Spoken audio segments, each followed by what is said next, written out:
In 1947, as the Union Jack was lowered over Delhi, British officials quietly calculated the cost of empire.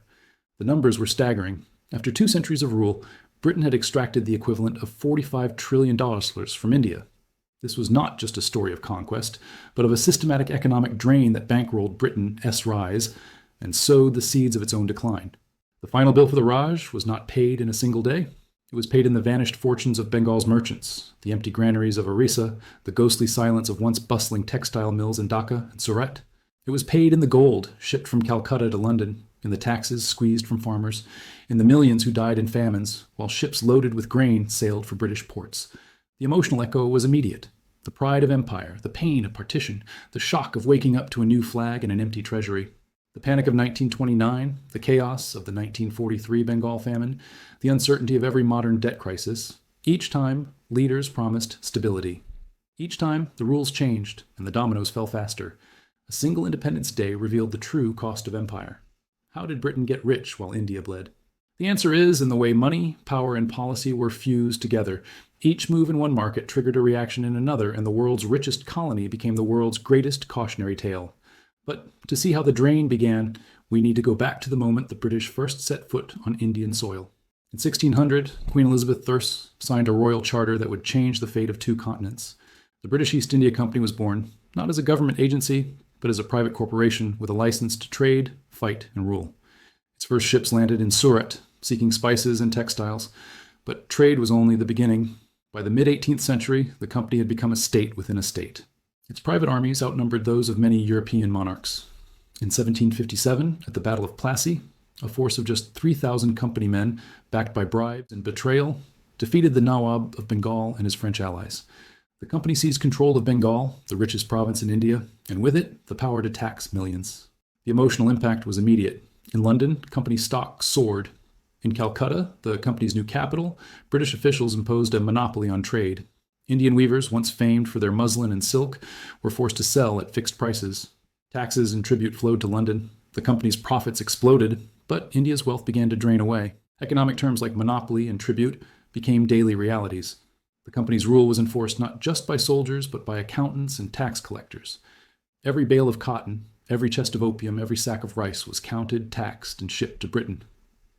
How did a handful of merchants become the world's most powerful corporation? Why did the company's profits come at India's expense? The answer is in the way commerce became conquest and trade became tribute, but the company's greed would trigger a backlash that changed the course of history. After the Battle of Plassey, the British East India Company became not just a trader, but the tax collector of Bengal. The company's officials, many of them fresh from London counting houses, now ruled over millions of Indian farmers and artisans. Their mandate was simple: extract as much revenue as possible, as quickly as possible. The company's new system of land revenue was ruthless. Taxes were set at levels far above what the land could bear. Peasants who failed to pay lost their fields. Local zamindars, once stewards of the land, became middlemen for a foreign power. The company's coffers filled, but Bengal's villages emptied. In 1770, disaster struck. A failed monsoon led to the Great Bengal Famine. Crops withered, rivers ran dry. The price of rice soared. As famine spread, the company's tax collectors did not relent. They demanded payment in silver, not grain. Those who could not pay were driven from their homes. The famine killed an estimated 10 million people, 1 in 3 Bengalis. Yet, even as the countryside starved, the company's remittances to London soared. Ships left Calcutta loaded with silver, indigo, and opium. Company shareholders in England celebrated record dividends. The emotional echo was brutal. The breadbasket of India had become a graveyard, and the profits of empire were paid in lives. The company's rule was enforced by a bureaucracy of clerks and a network of informers. Every transaction, every harvest, every death was recorded. The company's officials justified their actions as progress, but the reality was a system designed to drain wealth from India and send it to Britain. How did British taxes turn a breadbasket into a graveyard? What happens when profit matters more than people? The answer is in the way the company AS hunger for revenue blinded it to the suffering it caused. The backlash would come in blood, the Great Revolt of 1857. In 1858, the British Parliament dissolved the East India Company and took direct control of India. The Raj was born, not as a company, but as an empire. The Union Jack flew over Delhi. Queen Victoria became Empress of India. The trauma of the 1857 revolt lingered in every policy, every parade, every new law. The British promised a new era of progress, Railways snaked across the subcontinent, linking cotton fields to ports, tea gardens to the docks of Calcutta and Bombay. Telegraph lines hummed with news from London. Canals and irrigation projects transformed landscapes. The world saw these as gifts of empire, proof that British rule brought modernity. But every mile of track, every telegraph pole, every canal was paid for by Indian taxes and Indian debt. The Raj borrowed in London's markets, then charged the interest to Indian taxpayers. The term public debt became a fact of daily life. Indian peasants, already burdened by land revenue, now paid for the privilege of being connected to the world. The profits didn't stay in India. Every year, the government sent home charges, interest, pensions, salaries, and profits back to Britain. The sum was staggering. By the early 20th century, more than half of India's tax revenue left the country as invisible tribute. The emotional echo was sharp, the pride of new railways, the pain of seeing their profits vanish overseas. Economic historians call this infrastructure imperialism. The railways moved troops as quickly as they moved goods. The telegraph let the viceroy in Calcutta take orders from the cabinet in London. The canals fed export crops, not local hunger. The system was efficient, but it was never neutral. Were the railways a gift, or a bill India would pay for generations? How did every mile of track deepen the drain? The answer is in the way progress was always double-edged, a tool for empire, a burden for the colonized. But the world wars would turn the drain into a flood. In 1914, as the guns of World War I thundered across Europe, India became the empire's arsenal. Over 1 million Indian soldiers fought in France, Mesopotamia, and Africa. Indian factories churned out uniforms, boots, and bullets. The Raj raised taxes, sold war bonds, and shipped food and raw materials to the front. But the real cost was hidden in the ledgers. Britain borrowed billions from Indian reserves, money that had been extracted through decades of taxes and tribute. The British government issued war loans, promising to repay after victory. But the payments were made in sterling, a currency that lost value as inflation soared. The sterling balances India accumulated in London became a mountain of IOUs, money that could only be spent on British goods at British prices. The emotional toll was immense. Indian families sent sons to die in foreign wars, only to return to famine and debt. The 1918 influenza pandemic, carried home by returning troops, killed millions more. The promise of imperial protection rang hollow. World War II brought a new wave of extraction. India became the launch pad for Allied campaigns in Asia. The Raj requisitioned grain, trucks, and labor. The Bengal Famine of 1943, triggered by wartime policies and hoarding, killed up to 3 million people. While London celebrated victory, Calcutta's streets filled with corpses. Economic terms like inflation tax and capital controls became daily realities. The British government printed money to pay for the war, fueling inflation that wiped out Indian savings. The sterling balances grew, but Britain, bankrupt after the war, delayed repayment. India's reserves were depleted, its economy battered. How did India bankroll Britain's survival while its own people starved? Why did the end of empire begin with a balance sheet? The answer is in the way war turned the drain into a flood. The cost of victory was paid by the colonized. By 1947, the bill for empire could no longer be hidden. On August 15, 1947, the Union Jack was lowered over Delhi for the last time. The world watched as India celebrated its long-awaited independence. But behind the fireworks and speeches, the true cost of freedom was being counted in ledgers and in lives. Partition tore the subcontinent in two. Trains packed with refugees crossed new borders, chased by mobs and haunted by fear. In Punjab and Bengal, entire villages vanished overnight. More than 1 million people died. 15 million were uprooted. The emotional shock was as deep as the economic one. The new governments of India and Pakistan inherited not just territory, but a mountain of debt. The reserves that had once filled the coffers of the Raj were depleted. The sterling balances in London, supposedly India's war savings, were frozen, their value eroded by British inflation and post-war austerity.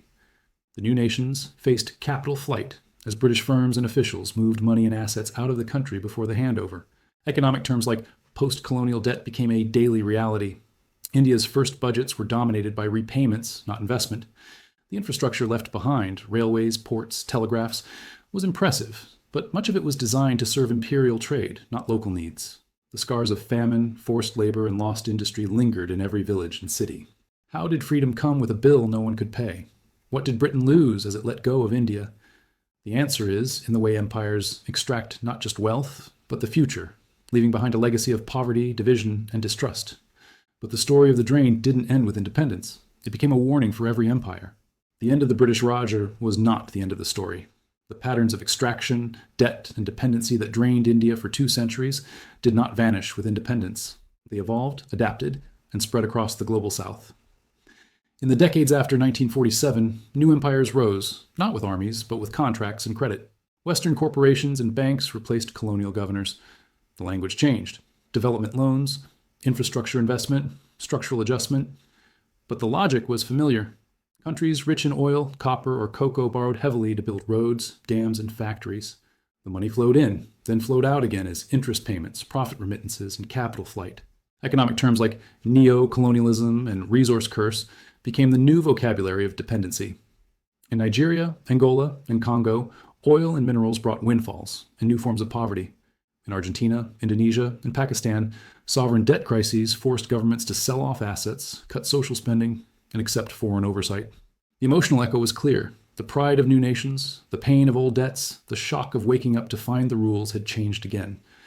The British drain from India was not just a historical event, it was a template. The same cycle repeats. A nation borrows to modernize, falls behind on payments, and wakes up to find its future mortgaged to a foreign power. The tools are more sophisticated, the players more numerous, but the outcome is often the same. Are today's debt deals just new drains in disguise? What did India's experience teach the world about the cost of empire? The answer is that every promise of progress comes with a price, and the bill is often paid by those least able to afford it. So what can you do as the next global drain is quietly engineered? The $45 trillion drain from India is not just a number in a historian's ledger. It is a warning, etched in the vanished fortunes of Bengal's merchants, the empty granaries of Orissa, the ghostly silence of once bustling textile mills in Dhaka and Surat. It is a story of how money, policy, and power can shape destinies, redraw borders, and leave scars that last for generations. Every empire believes its system will last forever. The British Raj was built on the promise of order, progress, and prosperity. But the reality was a cycle of extraction and dependency, a system that enriched a few and impoverished millions. The emotional echo is timeless. The pride of a nation at its peak, the pain of decline, the shock of waking up to new rules. The cycle repeats. After the Raj, new empires rose with new tools, loans, contracts, and capital flows. The resource curse, the debt trap, the flight of capital, each is a modern echo of the old drain. The world's poorest countries still pay the highest price for someone else's prosperity. Will you be ready when the next drain begins? Will you recognize the signals before the headlines hit? The answers are hidden in the past, if you know where to look. Don't assume the rules of money and power are set in stone.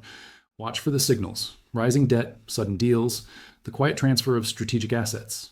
Pay attention to the canaries, gold flows, new alliances, and the fine print in every contract. In every reset, someone is early, someone is late, and someone never even realizes a reset happened. Will you be ready when the next global drain begins? Will you recognize the signals before the headlines hit? Subscribe for more cinematic economic history and learn how to spot the next global drain before it hits.